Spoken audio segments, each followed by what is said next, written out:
Ganyan palagi yung ginagawang pagbabantay ng ating mga kasamahan sa Philippine Coast Guard, partikular sa tumitinding sitwasyon pa rin sa West Philippine Sea. Makibalita na muna tayo kung ano na nga bang update dyan.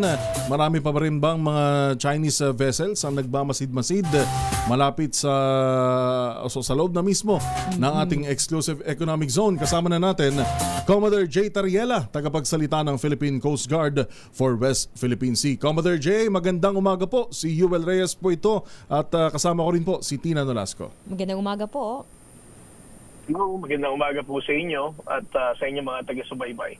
Opo, Commodore J, kamusta po? Ano pong update na ngayon sa monitoring natin, sa pagbabantay natin sa West Philippine Sea?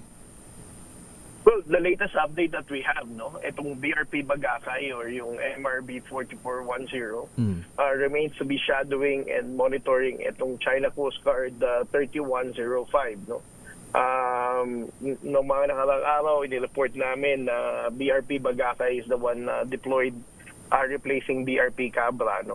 So, right now, they are at this time, ngayong umaga, the latest position of the China Coast Guard vessel na sinashadow natin is 97 nautical miles off the coast of Zambales. Parang malapit-lapit masyado. Yes, well, malayo siya, sir, 97. 97. From... Yes. Okay. The coast of Zambales. And then there are also other China Coast Guard vessels na minomonitor din tayo sa Zambales. Ito yung China Coast Guard 5303 and China Coast Guard 3301. So in total, the vessels that are present in Bajo de Masinloc are 3 China Coast Guard vessels. Meron, kamakailan po na-report nyo rin po, Commodore J, yung pag-alis ng China Monster Ship. Meron ho bang katulad niyan dun sa mga natitira na nabanggit nyo po na Chinese vessels na kasing laki? O kundi kaya naman hindi kahit paano may co-compare natin yung laki niya, Tina, dun sa mga kasalukuyan nagsistay ngayon dyan sa may Bajo de Masinloc? Ang China Coast Guard Monster Ship has an overall length of 165 meters. And if you're going to compare itong laki ng mga barko na ito ngayon na nasa Bajo de Masinloc, itong China Coast Guard 5303 and 3105, basically it still has more than 100 meters ang haba. It may not be as big as the Monster Ship, but again, ang BRP Bagakay is only 44 meters. So almost double the size. Well, more than double the size ng ating Coast Guard vessel, yung laki ng mga barko na to ng China. Sa ngayon ba, sir, ilan na po ang namomonitor natin na mga barko o sakyang pandagat sa West Philippine Sea ng China? Bukod dun sa tatlo na may kalakihan din. Well, in different areas, kasi passing through din naman yung iba, for example, of course, there are always China Coast Guard vessels in Palawan. But we also have to consider the fact na malapit kasi ito sa Mischief Reef, na kung saan ito na rin yung harbor area nila, yung port facility nila. So, there's really no specific actual number, masasabi tayo. But we can fairly assume na in different pockets of the West Philippine Sea, you can find the China Coast Guard vessels and Chinese Maritime Militia. Oo, marami pa rin palang nakapalibot dyan sa iba't ibang bahagi ng West Philippine Sea. Commodore, matagal-tagal na rin po kayo nagbabantay dyan sa atin, particular po sa West Philippine Sea.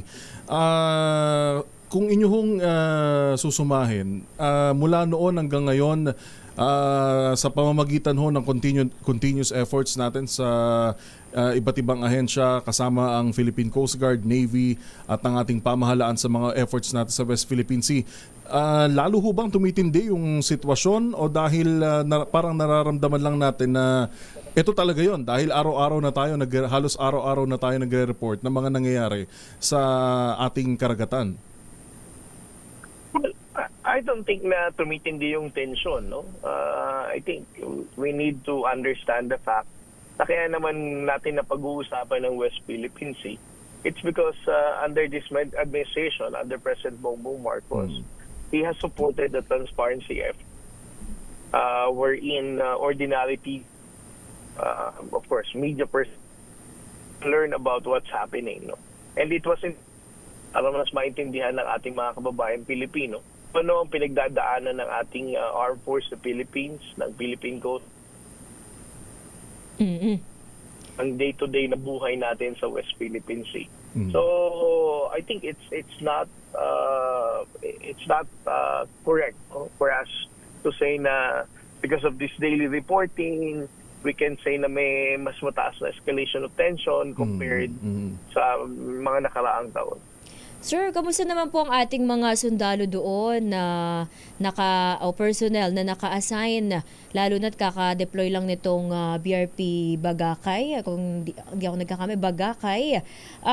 Doon po ba yung lagay ng supply nila doon, ang makakain, yung kalagayan nila doon? Yung mga Kamusta raw naman po? missions natin. Well, ang Philippine Coast Guard, we are also conducting our own rotation and resupply mission, no?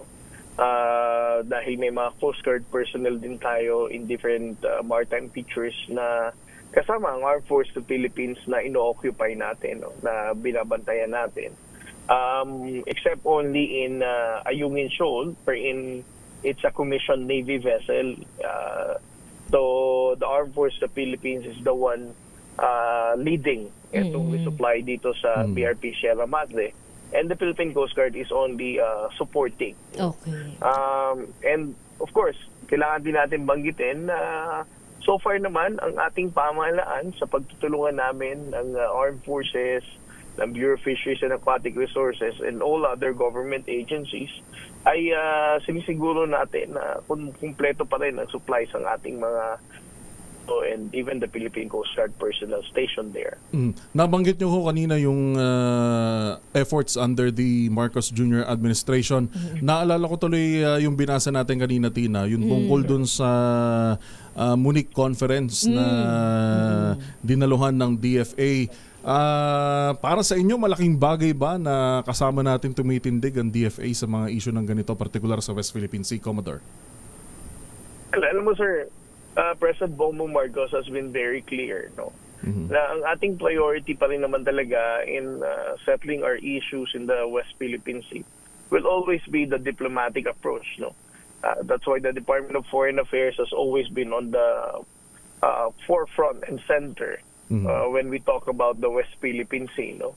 So I really support that, and I recognize, no, the efforts of our diplomats, of course, led by Secretary Manalo, in carrying out diplomatic actions that will at least de-escalate the tension while at the same time is strengthening our position. Na hindi basta-basta parang hinayaan na lang, pinabayaan na lamang dahil ika nga, hindi naman natin kaya yan. Hayaan na natin sila kung gusto nilang lumapit. Parang ganun yung thinking kasi na ibang kababayan natin basta wala lang gera. Oo. For the peace. Well, so far naman, sir, no, na panindigan naman na natin ito na it doesn't mean na ang pagtindig para sa West Philippine Sea means war. Going head-to-head for a war with China. No? Na-explain na ito ni Pangulong Bongbong Marcos na as his priority is not to surrender a square inch of our territory, but at the same time, he highlighted the fact that we are a peace-loving nation and that we are not instigators of war. Sir, ito madakuan naman natin, no. Itong kamakailan may pahayag si Congressman Marcoleta. In spirit of balancing pamamahayag. Kasi umere po sa amin dito sa Bakit Ikaw series ng DZRH kamakailan, Commodore. Yung reaction ho sa pagtawag daw sa kanya na traitor. Kaugnay nga doon sa, nag-ugat to doon, Tina, sa may pahayag nga na wala naman talagang West Philippine Sea. Sa mapa ng Pilipinas.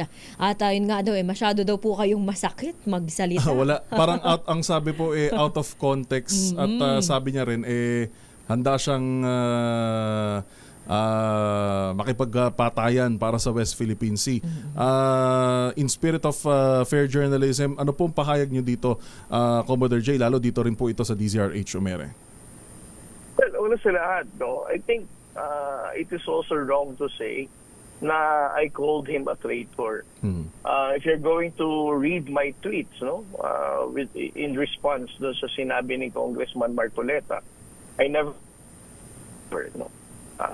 I think you can check that on my ex post, no, na wala akong binanggit sa kanya na traitor siya. Although he has said things like, daw ay wag magpapa-G na word at nagpapakamangmang. I never use those kind of terminologies, no, in calling out those people who are going against our position in the West Philippine Sea.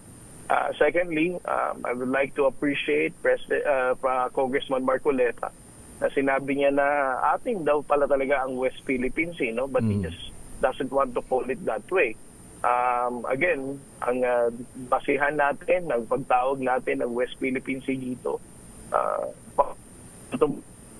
Bongbong Again? ang east. Opo, pihit lang tayo ng konti, Commodore. Medyo nagpuputol lang po yung Choppy line. lang po yung try line. natin po ulit, Commodore. Yes. Yes, sir. Go ahead po. Ngayon, panindigan ang salita ng West Philippine Medyo choppy lang ang ating line na. President Bongbong Marcos, no, na ito ay hindi katang-isip lamang.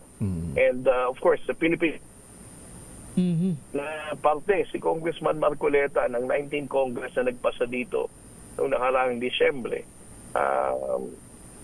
These are all enacted laws, no, ng Kongreso to include the Philippine Archipelagic Sea Lane. So I don't see any reason para i-counter niya ito. Pero either way, since sinabi niya na rin naman na atin daw ito at sinuportahan niya rin ang unang paninindigan natin na this belongs to the Filipino people. Tingin ko naman wala na kaming issue sa isa't isa. No? I think he just doesn't want to call it West. That's his opinion and I respect that. But I just want to put it in record na I never called him a traitor. I have high regard to the members of the Congress, especially for Congressman Marcoleta. And I know for a fact that the makers are patriotic people. Alright. Well said po, Commodore J. After all, hindi naman talaga dapat tao sa tao naglalaban, kundi yung ating mga pinaglalaban na hindi umabot sa personalan, mga ganong bagay. Oo, at para rin naman ito sa bansa. Maraming salamat po. Yes. Opo. Maraming salamat, Idagdag ko lang, Opo. minsan kasi, kailangan nating matandaan, no, na ang laban natin sa West Philippine Sea, hindi tayo Pilipino ang dapat na naglaban-laban. Ang kalaban natin sa West Philippine Sea ay ang agresibo at illegal na paggalaw ng People's Republic of China within our own exclusive economic zone. Tama po. Very well said. Maraming salamat po, Commodore J. Mabuhay po kayo sa Philippine Coast Guard at ating pong mga kasama na nagbabantay din po dyan sa ating karagatan. Atin ito sa West Philippine Sea. Maraming salamat po. Yan, si Commodore J. Tariela ang tagapagsalita ng Philippine Coast Guard sa West Philippine Sea.